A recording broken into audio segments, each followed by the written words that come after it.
Prezados irmãos, boa noite, que as bênçãos de Jesus estejam no coração de todos e que os dias tormentosos que estamos vivendo possam ser abreviados pelo acréscimo da sua misericórdia.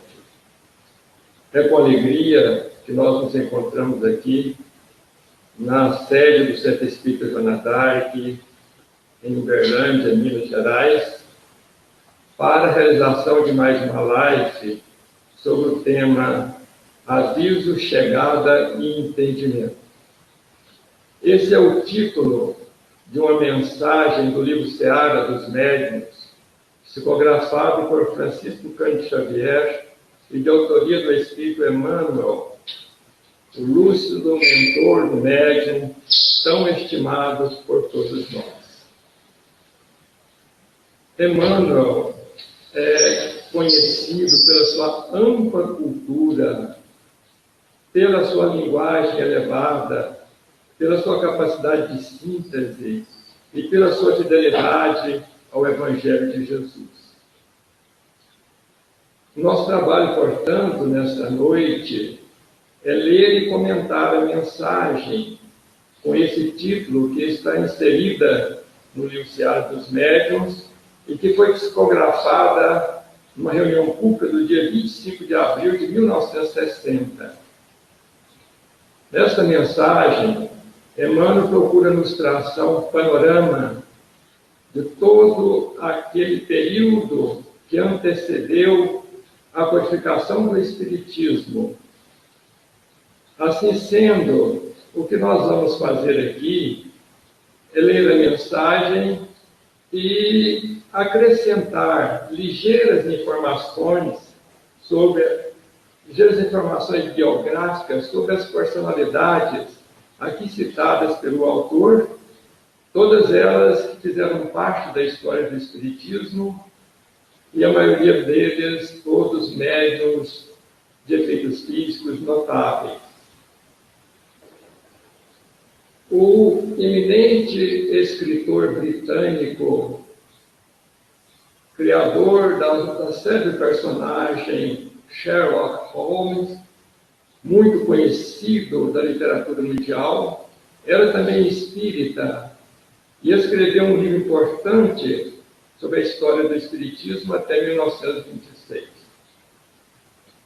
Esse notável escritor britânico, que era médico também, escreveu no seu livro, nas partes iniciais, que esse período em que ele procurou retratar se tratou realmente de uma invasão organizada dos espíritos.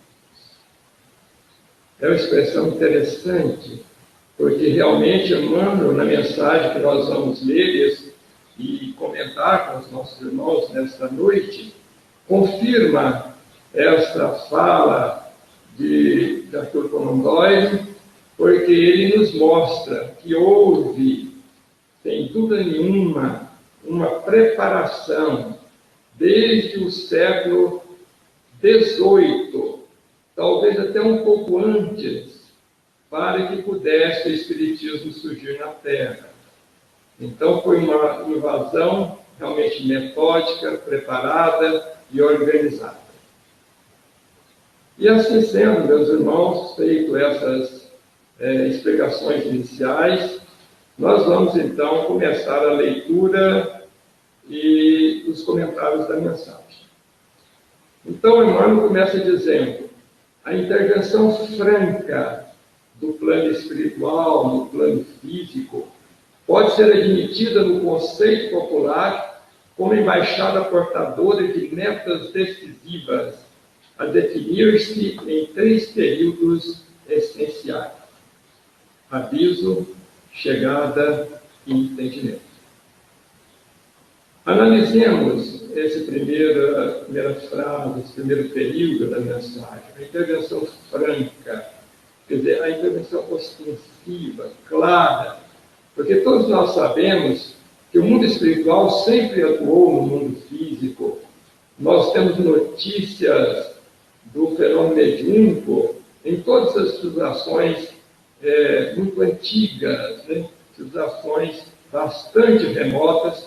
Nós temos notícia dessa atuação do plano espiritual no plano físico. Mas aqui se trata de uma intervenção franca, clara, né? Com todas as condições que possam entender o que estava acontecendo. Então, essa intervenção franca do plano espiritual no plano físico pode ser dividida com um conceito popular como embaixada portadora.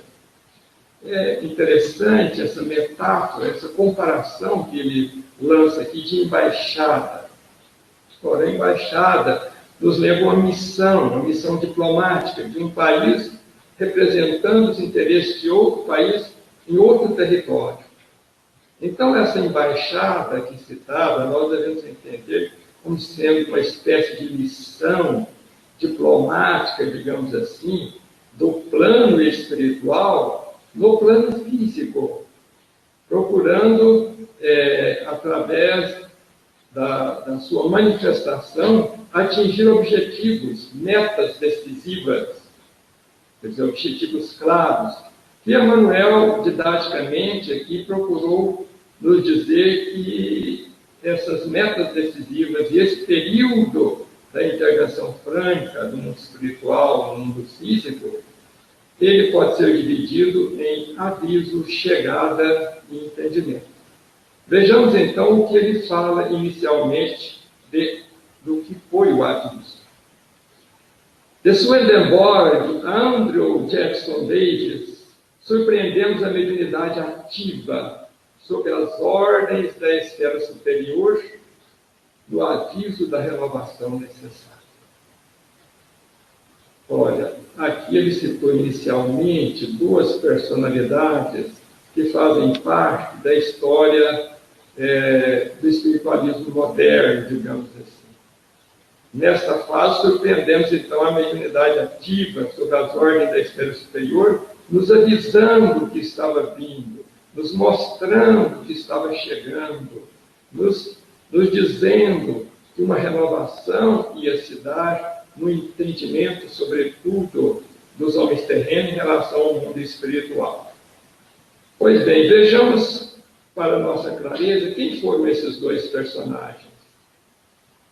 Emanuel Swedenborg, ele foi um espiritualista sueco, era considerado um polímata, ou seja, uma pessoa que tinha amplo conhecimento sobre várias áreas da ciência. Então, ele foi um cientista, ele foi também inventor, ele foi filósofo, e ele nasceu ainda no século XVII, 1688, e veio a desencarnar em 1772, século XVIII.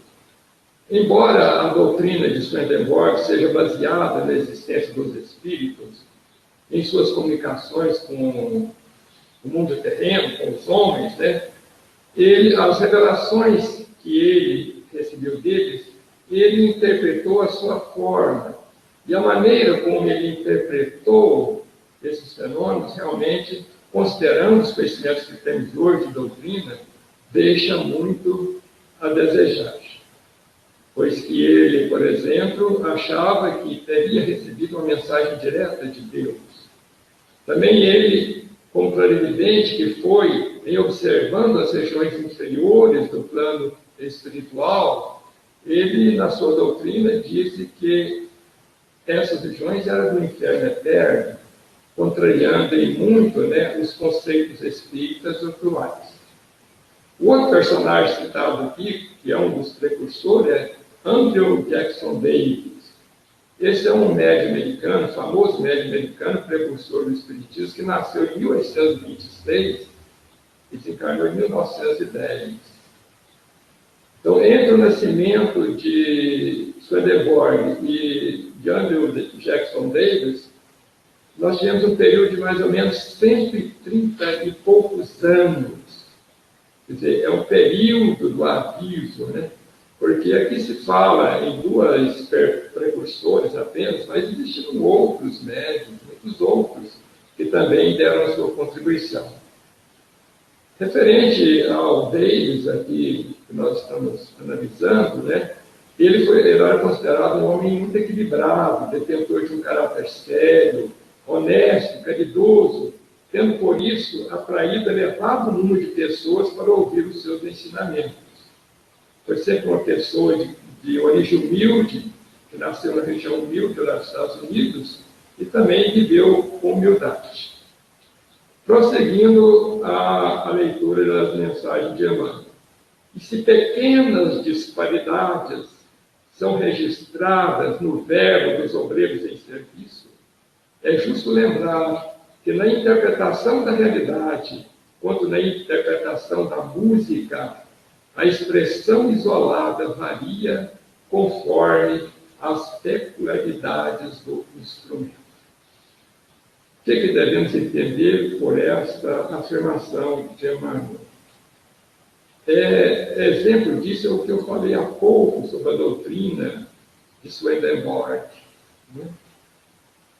Comparando-se com a doutrina espírita, comparando-se mesmo com o que disse Davis, né, que também foi um precursor, há pequenas divergências na interpretação dos fatos, né, no entendimento daquilo que eles como médium captaram. Hoje, todos nós que estudamos doutrina espírita, estudamos a questão dos fatos mediúnicos, nós bem sabemos que o médium é um intérprete.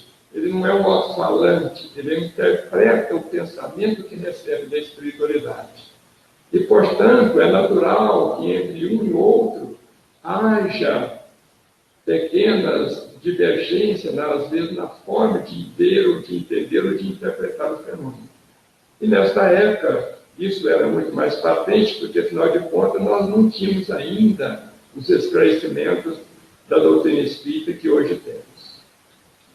Prosseguindo, Emmanuel agora vai nos falar da chegada. Em 1848, no vilarejo de Hydesville, inicia-se publicamente a chegada dos comandos da sobrevivência. Uma frase, uma síntese muito bela desse momento, né? 1848, vilarejo de Hydesville, trata-se de uma aldeiazinha onde vivia uma família Fox, né? Que em 1848 deram início aos fenômenos mediúnicos na América, que depois se estenderam pela Europa, por várias cidades dos Estados Unidos, e chegaram, né, àquela época em que Kardec veio a codificar o Espiritismo. Aqui nos chama muita atenção também, meus irmãos, essa expressão comandos da sobrevivência.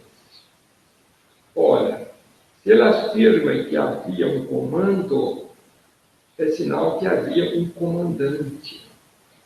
Quem era o comandante desse movimento que vinha chamar os homens para entender a imortalidade da alma, a sobrevivência do espírito? Quem era esse comandante? Então eu trago aqui para os nossos irmãos, vou ler um trecho belíssimo do prefácio do Evangelho segundo o Espiritismo, de autoria do Espírito de Verdade, em que está escrito, é uma frase, que aqui mostra absoluta consonância com o que acaba de dizer Emmanuel, falando de comandos da sobrevivência. Vamos ver o que diz lá a mensagem. Os Espíritos do Senhor, que são as virtudes dos céus, qual imenso exército que se movimenta ao receber as ordens do seu comando, espalham-se por toda a superfície da terra, e semelhantes a estrelas cadentes, vêm iluminar os caminhos e abrir os olhos aos céus. Então aqui fica claro, meus irmãos, que esse comandante é nosso Senhor Jesus Cristo. Ele veio nos trazer ele cumprir as suas promessas quando nos falou do Consolador no Evangelho de João, capítulo 14. Então, os Espíritos do Senhor, que são as virtudes do céu, belíssimas palavras, né? Qual imenso exército que se movimenta ao receber as ordens do seu comando, o comando de nosso Senhor Jesus, o governador espiritual da terra, vieram espalhar por toda a superfície da terra a boa nova do Consolador, da doutrina espírita. Os emissários desencarnados, quais familiares, há muito tempo ausentes da própria casa, alcançam a moradia terrestre, batendo freneticamente a porta, ou seja, batendo ansiosamente a porta.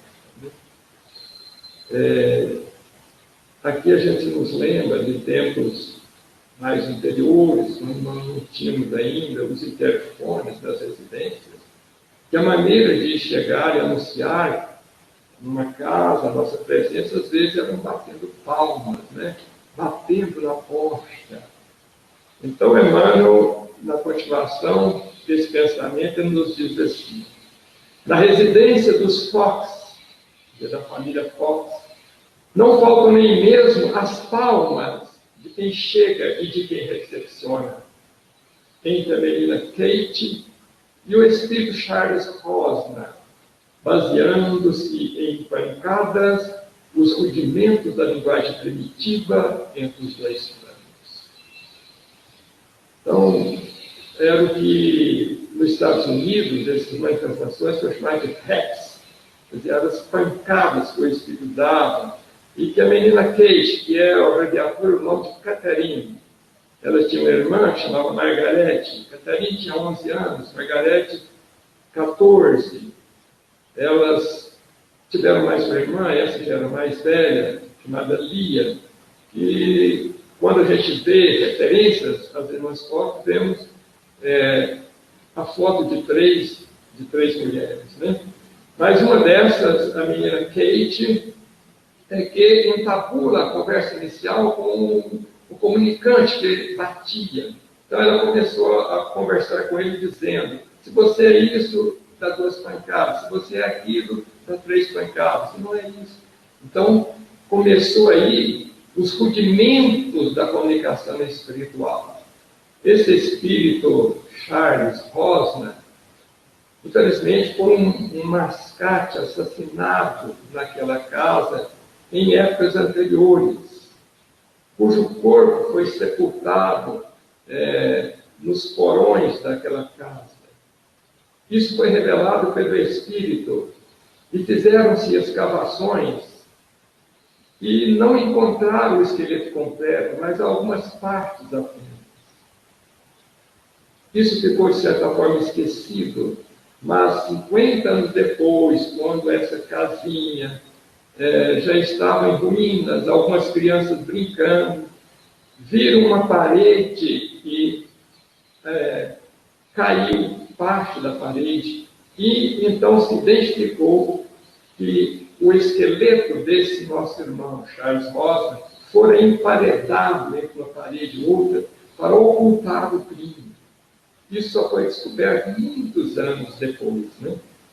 Desde então, embora as dificuldades morais de muitos dos trabalhadores humanos reencarnados no ciclo terrestre começam a operar diversas comissões mediúnicas, diversas equipes mediúnicas, diversas falanges de espíritos, chamando pacificamente a atenção da Terra.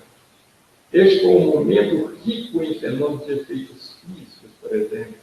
O caso das Focas é um caso emblemático deste momento, né? Mas esses fenômenos ocorreram a mancheias. Não faltaram provas da sobrevivência aos pesquisadores desta época. Emmanuel aqui menciona, embora as dificuldades morais de muitos dos trabalhadores, e realmente essa é uma verdade, as próprias irmãs Fox, lá mais à frente da sua vida, mais no final da sua vida, deram demonstrações assim, de desequilíbrio, pois se renderam ao alcoolismo. Chegou um ponto que elas chegaram a negar a veracidade dos fenômenos, para mais tarde, já mais próximo do desencarne, voltar a afirmar que não, que os fenômenos eram autênticos, né? São as dificuldades morais, porque esses médiums não eram espíritos evoluídos. E a maioria deles não foram espíritas, eram apenas médiums. Muitos deram testemunhos notáveis, deixaram luminosas pegadas por onde passaram, mas muitos também deixaram-se influenciar pelas misérias humanas, pelas fraquezas humanas. Os fenômenos físicos, por Daniel Douglas Home e pelos irmãos Davenport, por Florence Cook e por Eusápia, tanto quanto através de outros medianeiros, falam a aristocracia do poder e da inteligência, em palácios e laboratórios, agitando os salões de lazer e as preocupações da infância. Então, essa é a realidade daquele momento, né? Os fenômenos físicos, todos esses nomes aqui citados, nós vamos falar sobre cada um deles, né? Eram médiuns de efeitos físicos, e eles tiveram a oportunidade de demonstrar a sua mediunidade, né? A sua capacidade mediúnica nos salões aristocráticos, para políticos e homens de poder da época, para cientistas, os homens de inteligência. Muitos deles fizeram as suas apresentações, as suas demonstrações nos palácios dos governantes, nos laboratórios dos pesquisadores, né? E muitos, infelizmente, também se deixaram permitir fazer apresentações como se fossem artistas teatrais, né, agitando os salões de lazer e as preocupações da imprensa. A imprensa, como nós sabemos, nos dias de hoje, sempre faz muito estardalhaço em torno do seu noticiário. Então, imagine esses fenômenos dessa época, o quanto foram estudados e foram explorados pela imprensa. Mas vejamos sobre a personalidade de cada um desses que o Emmanuel citou aqui. Daniel Douglas Home foi um médium britânico, nascido na Escócia, muito elogiado por Allan Kardec. Por que Kardec o elogiou? Porque ele era uma pessoa séria, que não comercializou com a mediunidade. Ele ficou famoso pela sua reconhecida capacidade de levitar até várias alturas, mas jamais recebeu um nível sequer, pois ele se considerava em missão sobre a Terra para demonstrar a imortalidade. Então, Kardec elogiou na Revista Espírita. Ele nasceu em 1833 e desencarnou em 1886, portanto, no pleno século XIX. Os irmãos Davenport eram dois irmãos, Ira Erastus Davenport e William Henry Davenport.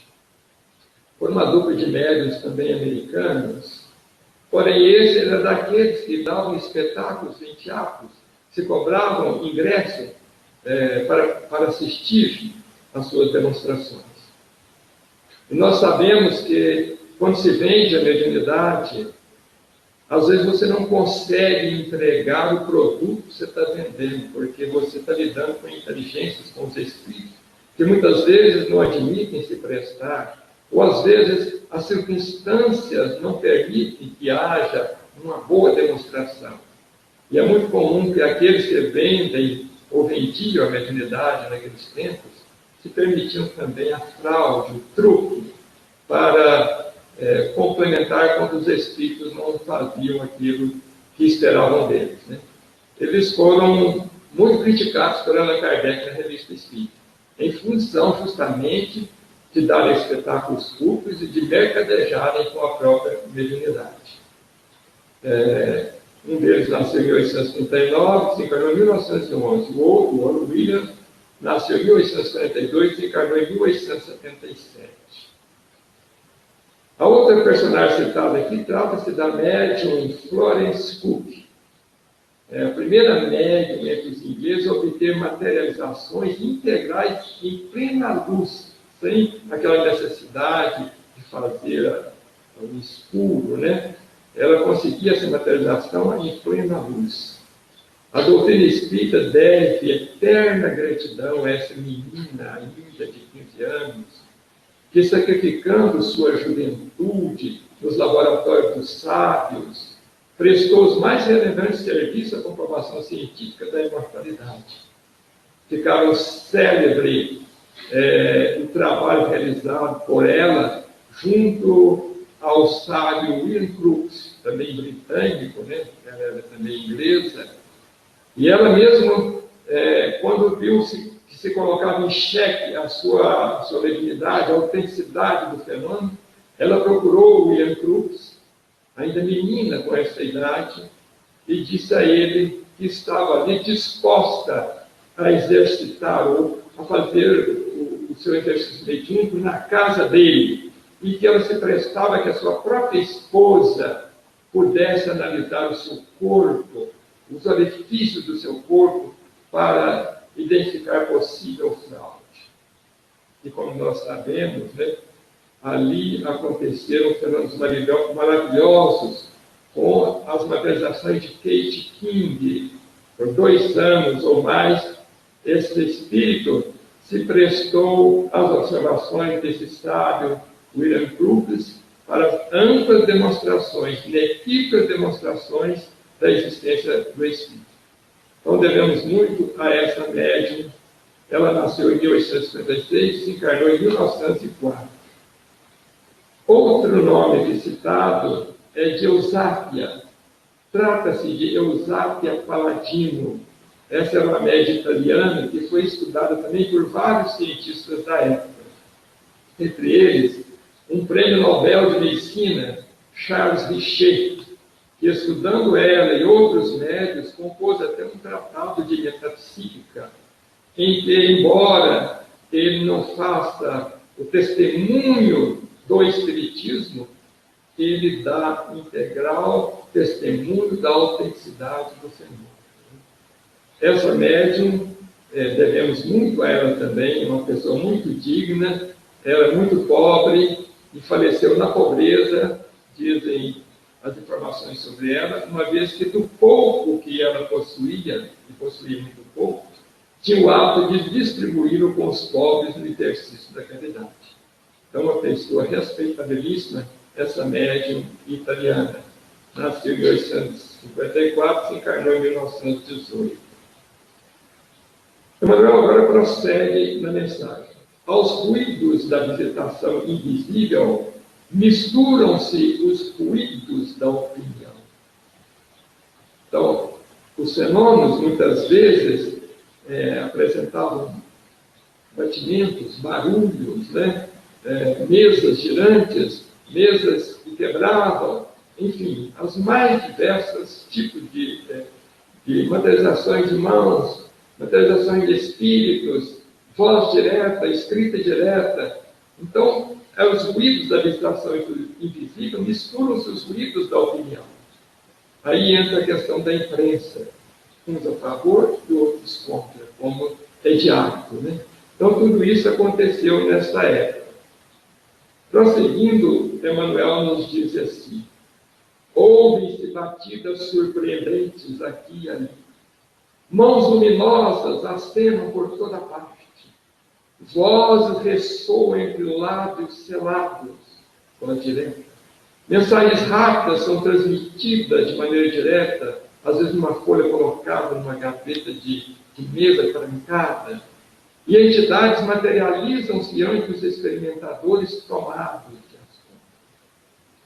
Então, foram inúmeras as provas dadas aos cientistas nesta época, né? Muitos estudiosos estudaram o fenômeno mediúnico nesta época e comprovaram a autenticidade dos mesmos, né? Prosseguindo, Emmanuel agora vai nos falar do entendimento. Entretanto, a obra do entendimento. Até agora nós falamos de aviso e de chegada. Agora eles nos chamam a atenção para o terceiro período, que eles chamam de períodos essenciais. é o período do entendimento. Esse surge com Allan Kardec. Entretanto, a obra do entendimento é encetada com Allan Kardec, que esclarece a posição da doutrina e do fenômeno, como quem separa o trigo da vestimenta de palha, estabelecendo rumos, criando obrigações e definindo responsabilidades. Então, nós vemos aí, aqui está o esclarecimento, né? Está aqui a explicação lógica, está aqui o trabalho de tirar, vamos dizer assim, as consequências daquilo, né? O que havia por trás daquilo. Ele mesmo dizia: eu vi por trás daquelas aparentes utilidades alguma coisa de sério que tomei a mim próprio, a obrigação e o dever de examinar. Então, ele esclarece bem a posição da doutrina e do fenômeno.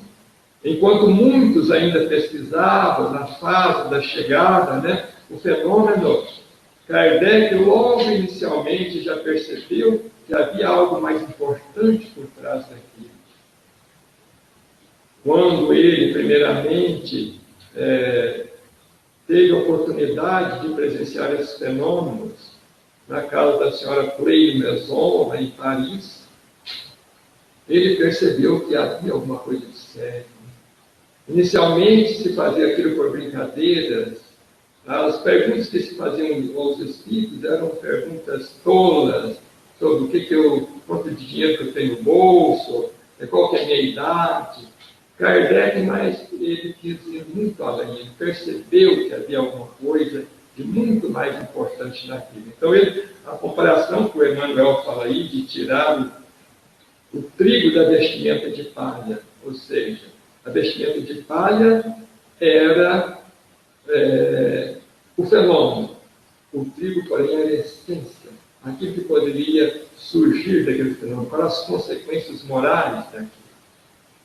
Prosseguindo, aqui nós buscamos, antes de terminar a fala de Emmanuel, que já está no final, nós buscamos algumas citações, 3 citações, na verdade, no livro do Viana de Carvalho, através do médium Divaldo Pereira Franco, Viva a Luz do Espiritismo.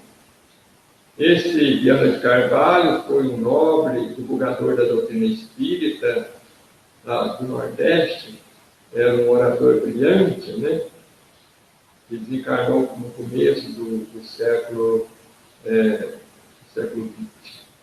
Kardec dizia, aí o Eviano falando, em comum acordo com o Emmanuel, dando sequência, ou estando a sua fala perfeitamente conjugada com o que o Emmanuel disse. Kardec foi, sem dúvida, o magnífico missionário da humanidade, precursor do mundo, aquele que veio anunciar e preparar, né, o início, as bases de um mundo novo. Ele sempre acreditou que o conhecimento da sobrevivência e da consequente responsabilidade que poderia haver disso seriam importantíssimos, para não dizer essenciais, para o estabelecimento de uma nova ordem no mundo em que nós vivemos, uma ordem de um mundo melhor, de um mundo mais justo, de um mundo mais fraterno. O Viana de Carvalho continua falando. Do fenômeno extraiu a doutrina. O que o Emmanuel acabou de dizer quando ele falou do trigo e da palha, né? Então, ele também diz aqui, do fenômeno extraiu a doutrina. Enfrentando os imortais, não os temeu, não os exaltou. Inquiriu-os e analisou-os a todos, quando passavam suas informações pelo crivo da discussão, do debate franco, do exame rigoroso.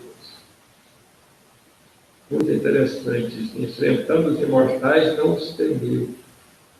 De Kardec, diante dos espíritos inferiores, cujas algumas mensagens constam do livro Céu e Inferno, né? Espíritos, às vezes, criminosos, que respingavam ódio para a humanidade, ele não os temeu. porque ele sabia que a prática do bem, a autoridade moral, perante uma pessoa com essas qualidades, esses espíritos nada podem fazer. Mas também não exaltou os bons. Quando esteve diante dos espíritos superiores, ele não se deixou levar pelo entusiasmo perigoso, né? Porque o entusiasmo muitas vezes nos cega. Ele foi sereno. Ele inquiriu os espíritos, analisou as suas falas, comparou o que um e outro diziam através de vários médiuns, né? A todos, quando passaram suas informações, ele submeteu ao crivo da discussão, do debate franco, do exame rigoroso, da lógica. Né? Então, é isso que nós devemos entender como sendo a fase do entendimento, a que Emmanuel nos fala no título da mensagem. Ainda, Viana de Carvalho nos diz assim: armado de equilíbrio invulgar, referindo-se a Kardec, equilíbrio invulgar, não os temeu, não os exaltou, né? Manteve-se no equilíbrio. Esteve a todo instante à altura da investidura, quer dizer, à altura da missão que lhe foi dada pelo alto. E quando o reboliço da aventura cedeu lugar ao marasmo e à monotonia dos salões de lazer, né, dos espetáculos públicos, né, ele apresentou o resultado dos seus estudos sérios, apoiados na razão e no bom senso. Surgiu aí, então, a doutrina espírita. Inicialmente, das inquirições que ele fez, surgiu o livro dos Espíritos. Em seguida, o monumental livro dos Médiuns. Na sequência, o Evangelho segundo o Espiritismo, que é, talvez, um dos livros mais importantes da doutrina, porque nos traz o Evangelho de volta, nos vem mostrar que ser espírita é ser cristão, que o verdadeiro espírita e o verdadeiro cristão são a mesma coisa. Isso é de fundamental importância, porque sem o Evangelho de Jesus, o Espiritismo hoje talvez pudesse estar em uma situação muito diferente, talvez uma seita em franca extinção. A força da doutrina espírita está no Evangelho de Cristo, que Kardec soube muito bem trazer e colocar na doutrina através do Evangelho segundo o Espiritismo. Depois vieram, como nós sabemos, o céu e o inferno e a Gênese. Mas como toda edificação espiritual obedece à cronologia da mente, da evolução de cada um, da evolução mental de cada um, ainda hoje encontramos milhares de pessoas na fase do aviso, milhares de outras na fase da chegada, entre a esperança e a convicção. Então, nós precisamos fazer uma análise. Em que fase nós encontramos? A fase do aviso é aquela fase, assim, da perplexidade ante o fenômeno, da análise, muitas vezes, errônea daquilo que o médium via. Então, é a fase, essa fase deficitária, como aconteceu com Emmanuel Swendenborg. A fase da chegada é a fase da agitação, do fenômeno, do entusiasmo, dos salões de lazer, das brincadeiras, né? Nos salões de divertimento da França. É também a fase da pesquisa científica, importante sem dúvida nenhuma, porque numerosos pesquisadores europeus estudavam esses fenômenos nas grandes faculdades europeias, sábios como William Crookes, como Charles Richer, como o professor Zollner, como Ernesto Bozano, como César Lombroso e tantos outros, Gabriel Delany, todos esses homens notáveis na época, passar em revista esses fenômenos, com todos os critérios e todos os cuidados para que a fraude fosse evitada, e concluíram, através de livros que escreveram, de atlas que deixaram escritos sobre a veracidade do fenômeno. É interessante que nos dias de hoje, às vezes, a ciência não dá muita notícia disso, sendo que isso foi amplamente estudado nesta fase.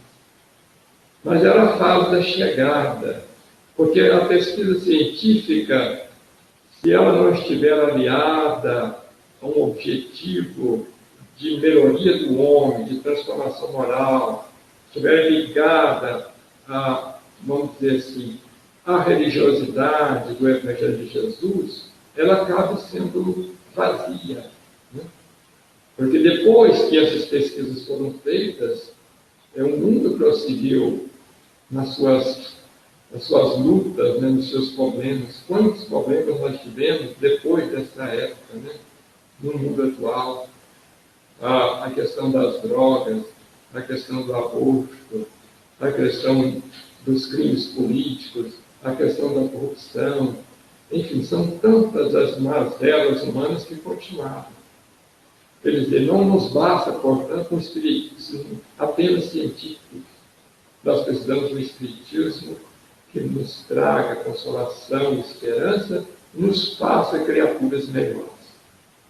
Emmanuel vai dizer assim: quanto a nós, aí é a responsabilidade nossa, quanto a nós que nos achamos na fase do entendimento, nós que temos tido a oportunidade de nos debruçarmos sobre a obra kardeciana, sobre os livros da codificação e sobre essas centenas de livros psicografados, por exemplo, por Chico Xavier, que comentam o pensamento kardeciano, com pleno respeito e fidelidade ao pensamento do codificador.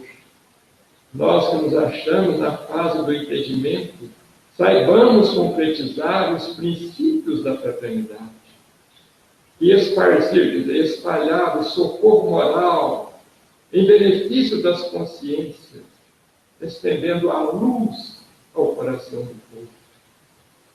Olha que belas palavras de Emmanuel nessa atualização da mensagem. Nós, espíritas conscientes que somos dos princípios da codificação de Allan Kardec, saibamos divulgar e espargir, não só em forma de literatura, ou de palestras, ou de falas, mas sobretudo através das nossas ações. Saibamos espargir esse socorro moral a benefício do povo. Estendamos a luz desse conhecimento ao coração do povo.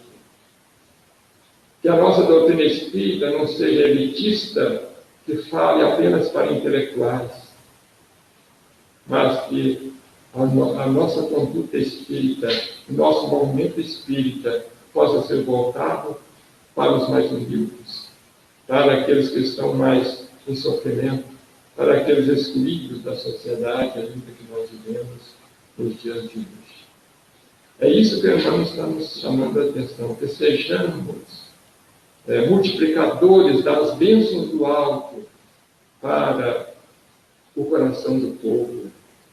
Que nós, médiuns, com as mais diversos tipos de faculdade mediúnica, saibamos utilizá-las em favor do socorro e do amparo aos que sofrem, não só no plano material, mas também no plano espiritual.